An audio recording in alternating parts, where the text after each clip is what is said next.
அந்த அணியும் 4 பேரு. அப்படியா சார்? அப்ப போனா நீங்க தொடரலாம். உங்களுடைய அணிக்கு வலுக்கு சேர்க்கிற மாதிரி நீங்க உங்களுடைய வாதத்தை முன்வைங்க. போனா இருக்கீங்களா? வருக வருக. அனைவருக்கும் மாலை வணக்கம். எனக்கு வாய்ப்பு கொடுத்தது ஆனந்திக்கு ரொம்ப நன்றியை சொல்லியிருக்கேன். ஈவினிங் திடீர்னு கூப்பிட்டாங்க இந்த மாதிரி ஒரு விஷயம் இருக்குன்னு. ஸோ எதுவும் பிளான் பண்ணல, பட் இப்போ நடக்கக்கூடிய விஷயங்கள்ல வச்சு நான் பேசுறேன். இன்றைய தலைமுறை தேர்ந்தெடுப்பது நிதியா நிம்மதியா, இதுதான் தலைப்பு இல்லையா? நமக்கு பாதை நிதியா தேர்ந்தெடுப்பது இல்ல. ஓகே, நோக்கி இருக்க வேண்டும் அப்படிங்கிறது. ஓகே, இப்போ வந்து சிவா சரியாயிட்டீங்களா? சரியாயிடுச்சு. அப்போ சிவா கண்டினியூ பண்றீங்களா? ஓகே, சொல்லுங்க. இப்ப இருக்கக்கூடிய இளைஞர்களுக்கு வந்து நிதி திரட்டுவதற்கு ஏராளமான வாய்ப்புகள் கொட்டி கிடக்கின்றன.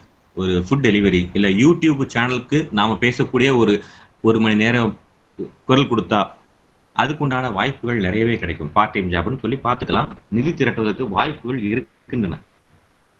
ஆனா இறுதியாக அவங்க சொல்லக்கூடிய ஒரு விஷயம், ஜாப் சாட்டிஸ்பேக்ஷனே இல்லை மச்சான்.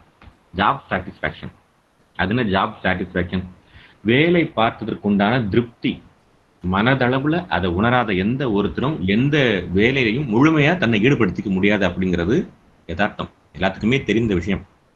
1964 வெளிவந்த ஒரு திரைப்படம் தான் புதிய பறவை. அதுல வந்த பாடல் அவ்வளவு பிரபலம். எங்கே நிம்மதி எங்கே நிம்மதி அப்படிங்கிறது கண்ணதாசனுடைய வரிகள். ரொம்ப முத்தாய்ப்பா இருக்கும்.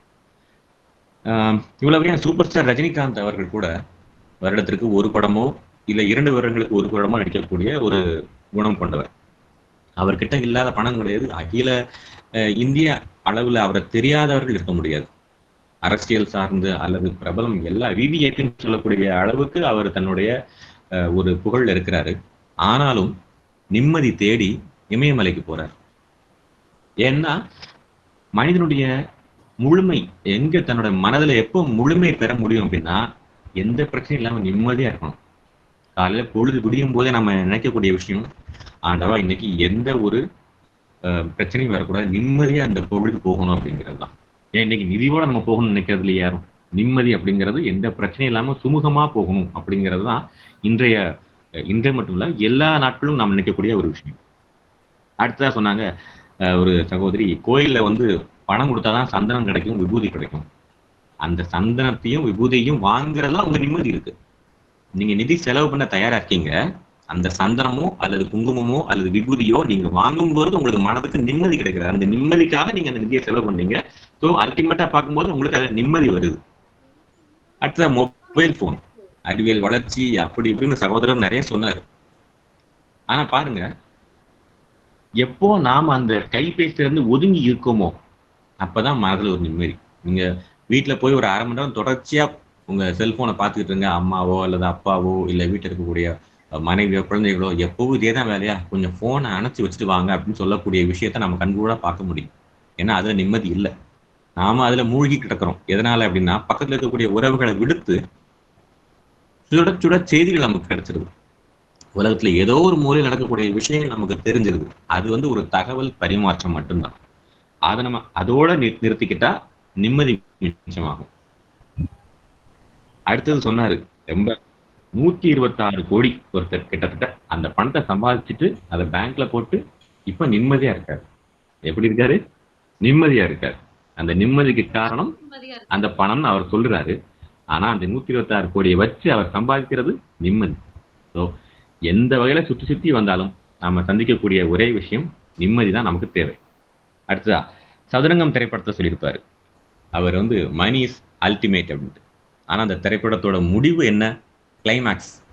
அந்த கிளைமேக்ஸ் என்ன சொல்வாரு?